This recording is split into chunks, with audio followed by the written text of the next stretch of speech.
Hi, my name is Peyton Walcott, and I'm presenting with Verma, and today we're going to be giving you a presentation on our 2022 Why a Stock Pitch on why you should short NVIDIA, and we're from Langley High School in Virginia. But first, a quick overview of the company of NVIDIA. NVIDIA is a company in the technology sector that produces products used in the gaming, professional visualization, data center, and automotive markets. They're most notably known for their invention of the GPU, or graphics card, in 1999. This later went on to become the basis of all modern computers. NVIDIA is currently trading at a price of $267.60, with a market capitalization of $719 billion as of April 3rd, 2022. Our prediction is that over the next 2 years, by 2024, we'll see a 64% decrease to $175. So to go over NVIDIA's business, overall, it's a very strong company, partially because of the different end markets it's able to target. And the reason it's able to target this is one, because it's a large corporation that places a lot of emphasis on creativity, specifically for deriving ideas and developing good technology that can address many different product bases as well as many different clientele. And this ability to attack different markets through its diverse products is what allows investors to have confidence that each year its revenue is going to continue to grow. And also, it's important to note that even though its products are diverse, they are still extremely strong technologically and invented the world's first GPU, which is now one of the most critical parts of computers. And we'll go into that later, but its technology is amazing and its diversity is what really drives it to be a very solid company overall. NVIDIA is a tech company currently focusing on the design and manufacture of chips and services, along with their main competitors, AMD and Intel. This sector as a whole has a rough market value of $400 billion. NVIDIA has also been recently expanding into the automotive, AI, and gaming sectors, which collectively have a market value of $575 billion. NVIDIA's success as a company has primarily been driven by its existing clients and its ability to expand the clientele it reaches through its different end markets and frequent product releases. But ultimately, their average consumer and client is not people like you and I, but instead it's other large companies. And this is best seen and illustrated through their frequent collaborations and partnerships, such as with Kroger, but also their ability to power many of the largest supercomputers that control many functions of day-to-day life, from GPS services to even allowing the internet to function as it is. And so its ability to address these different end markets and establish a secure clientele is at the end of the day what allows it to generate consistent streams of revenue. And so again, this is one of the key reasons that investors look to NVIDIA for a safe long-term investment. NVIDIA is a company with a market cap of just over $700 billion. They also have over $2.5 billion in outstanding shares as of March 31st, 2022. NVIDIA holds just over 20% of the total graphics card market, lagging only behind Intel in both GPU sales and revenue. Over the years, NVIDIA has invested over $29 billion into R&D, and it's paid off, yielding society with inventions essential and necessary to modern computing. So in terms of NVIDIA's competition, there are three main competitors, not only in the chips and systems industry, but overall in the tech industry, which NVIDIA belongs to. And those are AMD and Intel. And so when talking about NVIDIA as a company, its primary source of revenue as of 2022 is its chips and services industry, and particularly its GPUs. However, when you look at the graph, it's quite apparent that Intel is by far the lead, and AMD and NVIDIA are currently taking a back seat. And even though NVIDIA has recently overtaken AMD in terms of its GPU sales, it's important to note that by no means is it the industry leader, but its ability to negate this really comes from its diverse product ranges and the fact that unlike AMD, it doesn't derive a vast majority of its income through the chips and systems industry. And so this is why, even though it's not the industry leader in this particular sector with this product, it's still able to maintain a consistent revenue stream and have a high valuation among many different analysts and people looking at the stock. Over the years, NVIDIA has fallen behind their competitors in the chips and systems industry.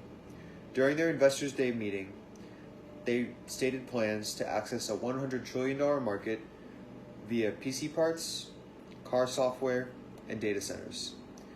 They also laid out plans to pass their competitors in terms of raw revenue through expansion and development of their automotive sector and their data center operations. NVIDIA states that their AI technologies are a key element to their future, saying that their AI and deep learning advancements are applicable to any sector or market, from healthcare to GPS.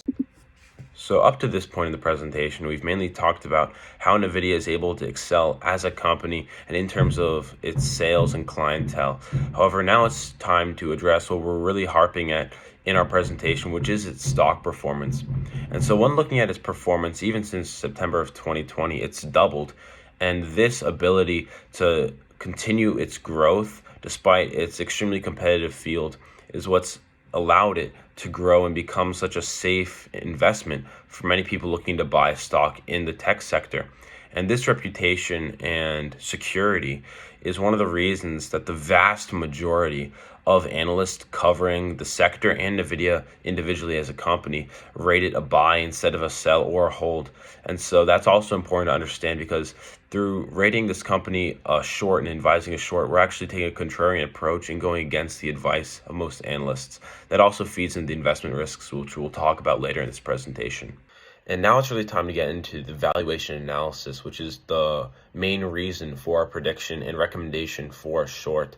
And so when looking at its sales, compared to its three largest competitors, it falls in third of fourth, and yet its market cap is over 3 times higher than its second place competitors. And this is also shown, its overvalued nature is also shown through its multiple. So you look at EV for sales and EV per EBITDA, and compared to the industry leader, which right now is Intel, its multiples are 10 times higher in that aspect, and in its forward PE ratio, it's 50. It's over 50. And so that truly does indicate that regardless of how successful NVIDIA is as a company, its current price is unsustainable, and it is ridiculously overvalued to the point that it's only common sense to understand that NVIDIA's value will fall, and it will more adequately reflect in a few years its true value as a company. And so when looking at the different multiples, such as enterprise value divided by revenue and enterprise value per EBITDA, it's inevitable that NVIDIA's value will fall, because when you're comparing the multiples seen on the stock market and indicated by the stock market for NVIDIA compared to its peer group, it's ridiculous. And the multiples are far too high, considering that NVIDIA is not even the most producing company or successful company in terms of sales or revenue in its peer group. And so that's why we are predicting a fall to roughly $175 a share, which would equate to a $450 billion valuation, because under those circumstances, under that valuation, the company's multiples fall more into the realm of possibilities and more into a realistic frame of reference when comparing it to its peer group and the current industry standard, which we believe is the best indicator of the company's true value. With any investment, there are risks. With NVIDIA's recent earnings growth of more than 56% in the last year, there is a risk that it could continue in an upwards trajectory, despite unrealistic valuation metrics. If an investor were to invest a short at its current price point, it's likely that they will lose a substantial amount in the near term before NVIDIA starts trading at a more realistic metric. Our investment recommendation is contrary to the advice of many research analysts. This could indicate a continual rise in price despite the underwhelmingly true value of the company. So as we discussed in the previous slide, one of the investor risks that we didn't really harp on that slide is ESG considerations. One of the primary factors and motives for investors nowadays is sustainability, which is seen through the guise of ESG considerations. And NVIDIA is a very strong company in terms of its ESG policies. It's won various awards for its ESG policies. And so under that guise, this could also feed into investment risks, because through the eyes of an investor, they see NVIDIA as a profitable company that generates consistent revenue and is also extremely sustainable. And so in the future, it's less likely to be subject to harsh regulations made by governments. And so that also harps to its value. And overall, NVIDIA is a very strong company in terms of its ESG considerations. And this is our bibliography depicting all the sources we used for our research and our images. Thank you for watching.